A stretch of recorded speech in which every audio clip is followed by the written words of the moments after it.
મિત્રો જો મસાલા ચણા બનીને તૈયાર થઈ ગયા મારા. તમે જોઈ શકો છો મસાલા ચણા આજે બનાવ્યા છે.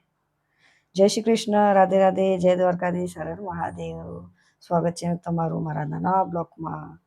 તો મિત્રો જો રાતે મેં આ ચણા પલાળીને રાખી મૂક્યા હતા, દેશી ચણા. હવે મસ્ત એને વોશ કરી દીધા પાણીમાં. હવે કુકરમાં એને બાફી નાખીએ. તો ચાલો હવે કુકરમાં બાફવા મૂકી દઈએ એને. જોઈ શકો છો. હવે થોડું મીઠું નાખી દઈએ અંદર, એટલે સરસ ચણા આપણા બફાઈ જાય.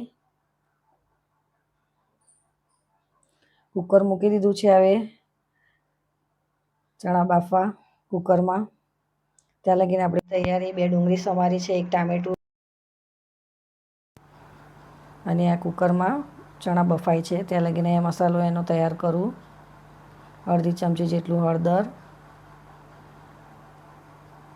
થોડું ધાણા પાવડર, થોડુંક બીજું સ્લાઇટ નાખી દઉં, 1 ચમચી લાલ નાખી દઉં. હવે પાણી નાખીને એને મિક્સ કરી દઈએ, એની ગ્રેવી બનાવી દઈએ મસાલાની. આવી રીતે મસાલો બનાવવાથી મસાલો બળતો નથી અને શાકનો ટેસ્ટ પણ સરસ આવે છે. તો જુઓ મિત્રો, ચણા મારા સરસ બફાઈ ગયા છે. તમે જોઈ શકો છો સરસ ચણા બફાઈ ગયા. મેં 1 વાટકી ચણા રાત્રે જ પલાળી દીધેલા. તો ચાલો હવે થોડા ચણા કાઢી લઉં ગ્રેવી માટે. તો ટામેટાની જોડે એને મિક્સરમાં પીસી કાઢીશું. તો મેં થોડા કાઢી લીધા છે. હવે મિક્સરમાં આપણે 1 ટામેટું, 2 લીલા મરચાં અને થોડા બાફેલા ચણા આપણે પીસી કાઢીએ.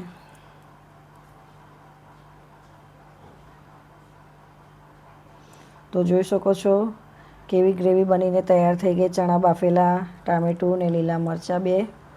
તો ચાલો હવે આગળની પ્રોસેસ ચાલુ કરીએ.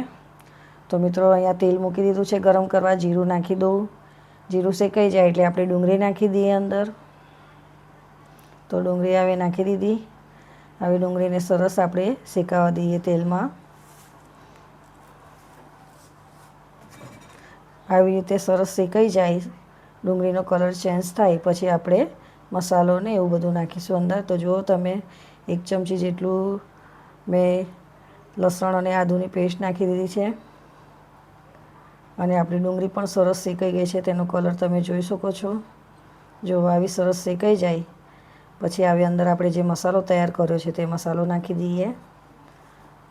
અને થોડું પાણી નાખીને બીજું થોડું અંદર ઉમેરી દઈએ, એટલે મસાલો બળે નહીં આપણો. આવી રીતે અને આવી રીતે હલાવીને એને સરખો એક રસ કરી દઈએ. તો જોઈ શકો છો મસાલો કેવો શેકાઈ ગયો છે. હવે અંદર જે આપણે પેસ્ટ બનાવી છે તે આપણે નાખી દઈએ. ટામેટું, બાફેલા ચણા અને લીલા મરચાં 2 નાખ્યા હતા. તો જોઈ શકો છો કેવી ગ્રેવી તૈયાર થઈ. હવે આને ઢાંકીને 5-10 મિનિટ રાખી દઈએ આપણે, 5-10 મિનિટ માટે. તો જોયો, હવે ખોલીને જોઈ શકો છો કેવું સરસ મજાનું તેલ ઉપર આવી ગયું છે, છૂટું પડી ગયું છે. અને હવે થોડું આવી રીતે હલાવીને એને સરખું કરી દઈએ. મસાલો આપણો બળે નહીં અને સરસ ગ્રેવી તૈયાર થઈ ગઈ છે. હવે જે ચણા બફાઈ ગયા છે તે અંદર આપણે નાખી દઈએ પાણી સાથે જ. તો સરસ મજાનું આપણું ચણા મસાલાનું શાક બનીને તૈયાર થઈ જશે હમણાં. આવી રીતે એને ગ્રેવી થશે. હવે થોડીક વાર એને હવે મીઠું નાખી દઈએ થોડું, પછી એને ઢાંકીને મૂકીએ. ચાલો હવે જોઈ લઈએ. તો મિત્રો તમે જોઈ શકો છો તેલ છૂટું પડી ગયું છે અને ગ્રેવી કેવી સરસ મજાની થઈ ગઈ છે. તો મસાલા ચણા ખાવાની ખૂબ જ મજા આવે, રોટલી જોડે, ભાખરી જોડે, ભાત જોડે. તો સરસ મજાનું આપણું ચણા મસાલાનું શાક તૈયાર થઈ ગયું. જોઈ શકો છો હવે ઉપરથી નાખી દીધા ધાણા. અને ગરમા ગરમ મસાલા ચણા બનીને મારા તૈયાર થઈ ગયા. જોઈ શકો છો મિત્રો તમે. હવે 2 લીલા મરચાં ગરમ તેલમાં નાખી દીધું છે, થોડું લાલ મરચું ઉપરથી વઘાર કરવા માટે. તો આવી રીતે વઘાર કરીને ઉપરથી નાખવાથી બહુ જ સરસ કલર આવે છે અને શાક પણ સરસ મસ્ત લાગે છે. જોઈ શકો છો તમે એની ગ્રેવી કેવી સરસ ઉપરથી દેખાય છે. જુઓ, જોઈને જ ખાવાનું મન થઈ જાય ને. તો આવી રીતે ઉપરથી વઘાર કરવાથી ખૂબ જ સરસ શાકનો ટેસ્ટ આવે છે અને દેખાય છે પણ ખૂબ જ સરસ, જોઈ શકો છો તમે. તો મારું ચણા મસાલાનું શાક બનીને તૈયાર થઈ ગયું. ચાલો હવે એક પ્લેટમાં આપણે સર્વ કરીએ. તો જોઈ લો, સરસ મજાના ચણા બનીને તૈયાર થઈ ગયા, મસાલા ચણા. ઉપરથી ધાણા નાખી દઈએ.